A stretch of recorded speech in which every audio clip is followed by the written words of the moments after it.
بسم اللہ الرحمن الرحیم الحمد للہ رب العالمین اشہد ان لا الہ الا اللہ وحدہ لا شریک لہ واشہد ان سیدنا ومولانا محمدا عبدہ ورسولہ اما بعد فاعوذ باللہ من الشیطان الرجیم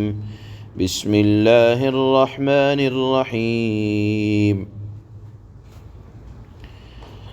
وَأَمَّا مَنْ أُوتِيَ كِتَابَهُ بِشِمَالِهِ فَيَقُولُ يَا لَيْتَنِي لَمْ أُوتَ كِتَابِيَهْ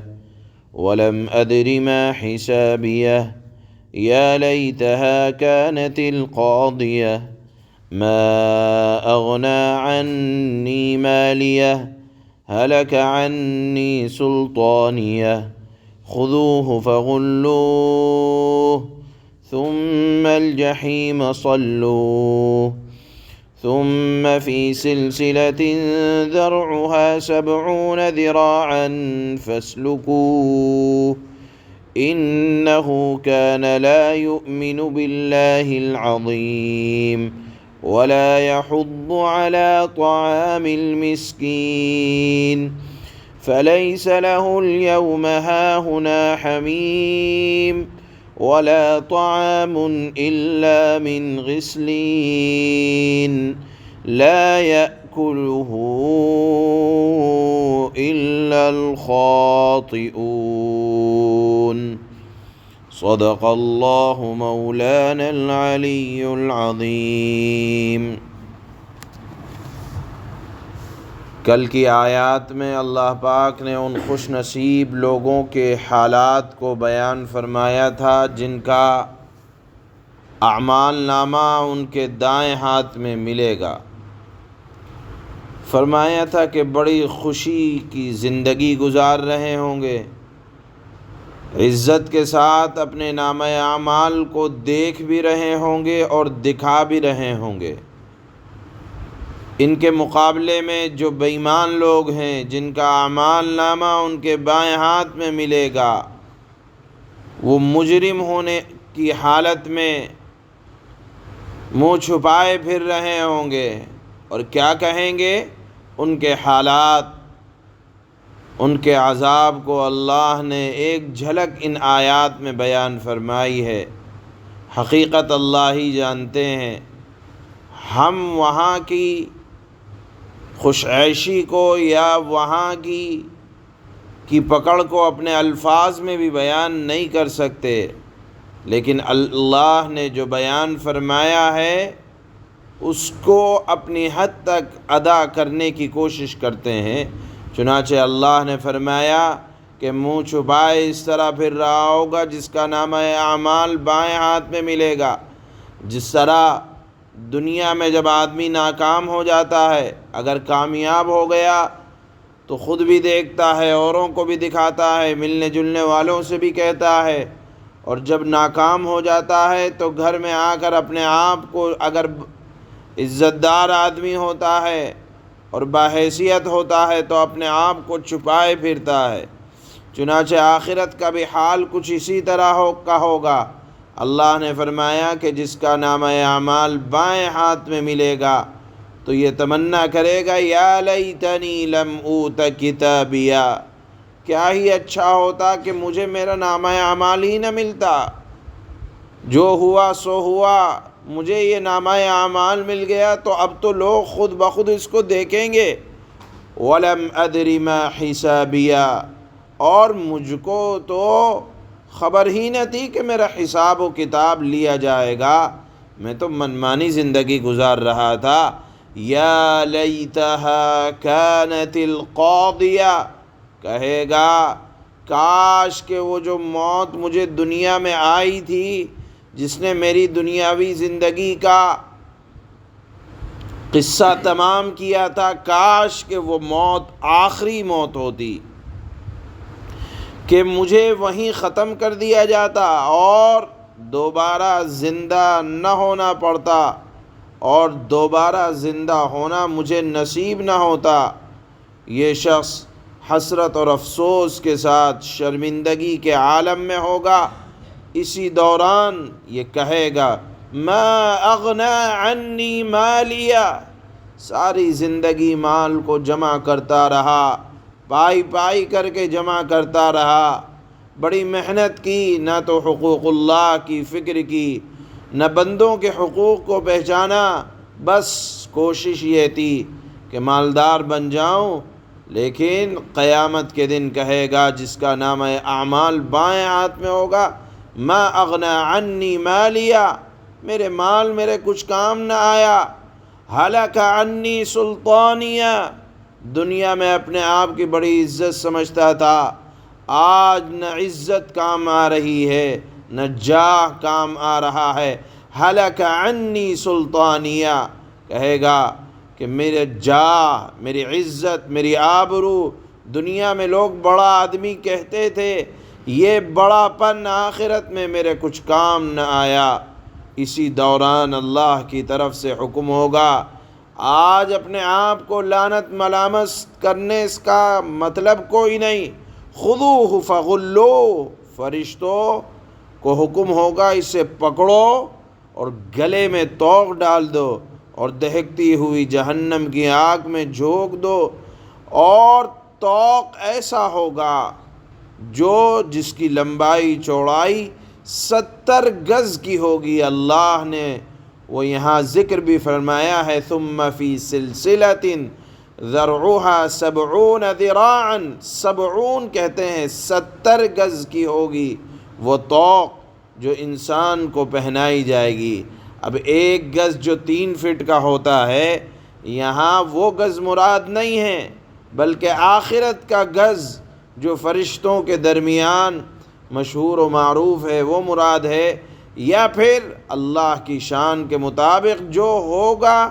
جو اللہ کا ارادہ ہے۔ کیا معلوم آدمی زندگی میں، دنیا کی زندگی میں 70 گز کی بیڑیوں میں اگر جکڑ دیا جائے تو ہل ڈل نہیں سکتا، اور آخرت کے 70 گز یا جہنم کے 70 گز کس طرح کے ہوں گے اللہ جانے۔ روایتوں میں، مختلف روایتوں میں اس کی تفصیل بھی بیان کی گئی ہے کہ منہ کے راستے سے ڈالا جائے گا توق کو یا زنجیروں کو، اور استنجے کے راستے سے اس کو باہر کر دیا جائے گا، اس طرح سے جکڑا جائے گا۔ اللہ ہم سب کی حفاظت فرمائے کہ بدن بھی کانپ جاتا ہے، اور پھر جہنم میں ڈال دیا جائے گا، اور جس وقت یہ حکم ہو رہا ہوگا 70,000 فرشتے اس کو پکڑنے کے لیے دوڑیں گے، جبکہ ایک فرشتہ 70,000 آدمیوں کو پکڑنے پر قدرت رکھتا ہے۔ یہ اللہ نے کے حکم کی فرمانبرداری ہوگی کہ جب اللہ کی طرف سے حکم ہوگا کہ اب نافرمانوں کو پکڑو، تو اس کو پکڑنے کے لیے 70,000 فرشتے دوڑ پڑیں گے۔ بہرحال پھر اللہ نے وجہ بتلائی کہ کیوں یہ عذاب ہو رہا ہے، إِنَّهُ كَانَ لَا يُؤْمِنُ بِاللَّهِ الْعَظِيمِ وَلَا يَحُضُّ عَلَى طَعَامِ الْمِسْكِينِ۔ اللہ نے 2 وجہ بیان فرمائی اس عذاب کی، کہ نہ تو حقوق اللہ کو جانتا تھا کہ توحید کیا ہے، نہ توحید پر ایمان تھا، اور نہ بندوں کے حقوق کو جانتا تھا۔ ہمدردی کسے کہتے ہیں، غریب پروری کسے کہتے ہیں، وَلَا يَحُضُّ عَلَى طَعَامِ الْمِسْكِينِ، غریبوں کو بھی کھانا نہیں کھلایا کرتا تھا۔ اسی روایت کے بارے میں آتا ہے، اسی آیت کے بارے میں، کہ حضرت ابو الدرداء رضی اللہ تعالی عنہ ایک انصاری صحابی ہیں، اور اللہ کے نبی کے بڑے جلیل القدر اور محبوب صحابی ہیں۔ اللہ کے نبی نے ان کو صحابہ میں حکیم کا لقب دیا اور فرمایا کہ میری امت کا حکیم ابو الدرداء ہے۔ ان سے منقول ہے، یہ فرمایا کرتے تھے اپنی بیوی سے کہ جب شوربہ یا سالن پکایا کرو تو اس میں پانی زیادہ کر دیا کرو۔ بیوی محترمہ نے کہا کہ جب سالن میں پانی، یعنی سالن پکنے کے بعد پھر اگر اس کے اندر پانی ملایا جائے تو اس سے ذائقہ ذرا بدل جاتا ہے اور لذت نکل جاتی ہے۔ بیوی نے پوچھا کہ آپ فرما رہے ہیں کہ پانی ملا دیا کرو تو لذت نہیں رہے گی۔ آپ نے کہا کیا تم نے نہیں سنا کہ ایمان نہ لانے والے اور مسکینوں کو کھانا نہ کھلانے والے کے سبب سے اللہ تعالیٰ کافروں کو زنجیروں میں جکڑ کر عذاب دے گا؟ تو اللہ کے فضل و کرم سے ایمان لانے کے سبب ہم نے آدھی اس زنجیر کو تو اپنے سے کاٹ دیا، اور آدھی جو باقی رہ گئی وہ مسکینوں کو کھانا کھلانے کے سبب ہم اپنے سے دور کر دیں گے۔ معلوم یہ ہوا کہ اللہ نے اپنا حق بھی بیان فرمایا اور اپنے حبیب کی امت کے غریبوں کے حقوق کو بھی اللہ نے بیان فرمایا کہ اگر تم موحد بن چکے ہو، اللہ نے ایمان اور توحید کی دولت سے مالا مال فرما دیا، تو اپنے آپ کو صرف خدا کی عبادت تک مخصوص نہ کرنا، بلکہ غریبوں، مسکینوں، یتیموں، بیواؤں اور امت کے دبے کچلے لوگوں کا ضرور خیال رکھنا کہ اگر بات کہیں بن نہ پا رہی ہوگی تو غریبوں کی دعائیں تمہارے کام آ جائے گی۔ غرض یہ ہے کہ دنیا میں اللہ کے حق اور بندوں کے حقوق جو بھولا ہوا ہوگا، یعنی حقوق اللہ اور حقوق العباد کو جو بھولا ہوا ہوگا، اللہ کی طرف سے اس کے لیے آخرت میں پکڑ انتہائی سخت آنے والی ہے۔ پھر اللہ آگے فرماتے ہیں کہ جو دنیا میں اس مجرم نے کسی کو دوست بنایا ہوگا، دنیا میں مجرموں کی دوستیاں بھی ہوا کرتی ہیں، اور مجرم کے مجرم دوست کام بھی آتا ہے اور اس کے لیے قربانی بھی دیتا ہے، لیکن اللہ نے فرمایا کہ مجرموں کو ان کی جرم کی وجہ سے یا اللہ کے حکم کی وجہ سے کوئی دوست کی دوستی کام نہیں آئے گی۔ آدمی تنہا پڑ جائے گا، ایک تو آفت اور مصیبت، اور اس مصیبت کو جھیلنے والا آدمی تنہا ہو تو مصیبت کا اثر زیادہ محسوس ہوتا ہے، اور اگر آپ تکلیف میں ہوں کوئی ہمدردی کی دو بات کر دے تو آدمی کو تسلی ہو جایا کرتی ہے۔ اللہ فرماتے ہیں کہ مجرم کو عذاب میں ہلکا کرنے کی نہ کوئی سفارش کرے گا، نہ درخواست کرے گا، نہ کسی دوست کی دوستی کام آئے گی، اور کھانے کو بھی غسلین کے علاوہ کچھ نہ ملے گا۔ یہ غسلین کیا ہے؟ حضرات مفسرین نے مختلف تفسیریں کی ہیں۔ ایک تفسیر یہ ہے کہ غسلین جہنم کا ایک درخت ہے، اور ممکن ہے کہ اس کا دوسرا نام زقوم ہو، اور ایک تفسیر یہ کی گئی ہے غسلین کہتے ہیں اس پانی اور پیپ اور لہو کو جو مجرموں کے زخموں سے نکل رہا ہوگا۔ جب جہنمیوں کو پیاس لگے گی تو کچھ اور نہیں، وہ کاڑھا یا یہ کہا جائے وہ بدبودار مشروب جس کو آدمی منہ کے قریب لانے سے بھی بچتا ہوگا، مجرموں کو ایسا کاڑھا پلایا جائے گا کہ جس سے ان کی اتڑیاں بھی اس سنجے کے راستے سے کٹ کٹ کر باہر آئیں گی۔ بہرحال یہ حالات اللہ نے مجرمین کے بیان فرمائے ہیں۔ اس میں غور کرنے کی بات یہ ہے کہ اللہ نے جرم کی جو کیفیت بیان کی ہے وہ یہ کی ہے کہ جو حقوق اللہ اور حقوق العباد کو نہیں پہچانتا، دونوں کو پہچاننا ضروری ہے تو ہی نجات ہے، اور اگر کچھ ایک میں بھی کمی رہ گئی تو اللہ کی طرف سے پکڑ آئے گی، جس طرح سے حضرت ابو الدرداء کی روایت آپ حضرات کے سامنے پیش کی گئی۔ اللہ پاک ہم سب کی حفاظت فرمائے۔ ان آیات میں اللہ نے اہل جرم مجرمین کے حالات، ان کی کیفیت، ان کی گفتگو کو نقل فرمایا ہے۔ اللہ فرماتے ہیں وَأَمَّا مَنْ أُوتِيَ كِتَابَهُ بِشِمَالِهِ فَيَقُولُ يَا لَيْتَنِي لَمْ أُوتَ كِتَابِيَهْ رہا وہ آدمی جس کا نامہ اعمال اس کے بائیں ہاتھ میں دیا جائے گا تو وہ کہے گا اے کاش مجھے میرا اعمال نامہ دیا ہی نہ جاتا، وَلَمْ أَدْرِ مَا حِسَابِيَا، اور مجھے خبر بھی نہ تھی کہ میرا حساب کیا ہے، یا لیتہا کانت القاضیہ، اے کاش کہ میری موت ہی پر میرا کام تمام ہو جاتا، یعنی یہ دن دیکھنا ہی نہ پڑتا، دنیا میں بھولا بسرا ہو گیا تھا، بس ہو گیا تھا۔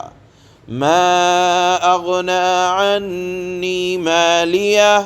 میرا مال میرے کچھ کام نہ آیا، ہلک عنی سلطانیہ،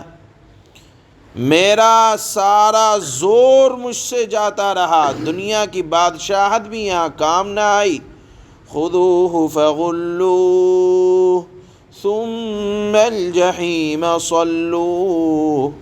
ایسے شخص کے بارے میں رب العالمین کا حکم ہوگا پکڑو اسے اور اس کے گلے میں طوق ڈال دو۔ ثم فی سلسلۃ ذرعها 70 ذراعا فاسلکوہ، اللہ کی طرف سے حکم ہوگا پکڑو اسے اور اس کے گلے میں طوق ڈال دو، پھر اسے دوزخ میں جھونک دو، پھر اسے ایسی زنجیروں میں پرو دو جس کی پیمائش 70 ہاتھ کے برابر ہے۔ یہ 70 ہاتھ کیسا مراد لیا اللہ نے، اللہ جانے اس کی صحیح کیفیت، صحیح اندازہ۔ انہ کان لا یؤمن باللہ العظیم ولا یحض علی طعام المسکین، وجہ یہ ہے، یعنی اتنا سخت عذاب اس وجہ سے ہو رہا ہے کہ یہ نہ تو خدائے بزرگ و برتر پر ایمان لاتا تھا اور نہ غریب کو کھانا کھلانے کی ترغیب دیتا تھا، یعنی نہ تو کھلاتا تھا نہ اہل ثروت کو ترغیب دیتا تھا کہ بھائی کھلاؤ، اللہ کی راہ میں خرچ کرو۔ معلوم یہ ہوا کہ اگر آپ کے پاس مال و دولت نہیں ہے تو جن کو اللہ نے نوازا ہے ان کو کم از کم ترغیب دینا چاہیے کہ اللہ کی راہ میں خرچ کرو۔ چنانچہ فرماتے ہیں اللہ کہ نہ غریب کو کھانا کھلانے کی ترغیب دیتا تھا، لہذا حکم ہوگا فَلَيْسَ لَهُ الْيَوْمَ هَاهُنَا حَمِيمٌ وَلَا طَعَامٌ إِلَّا مِنْ غِسْلِينٍ لَا يَأْكُلُهُ إِلَّا الْخَاطِئُونَ،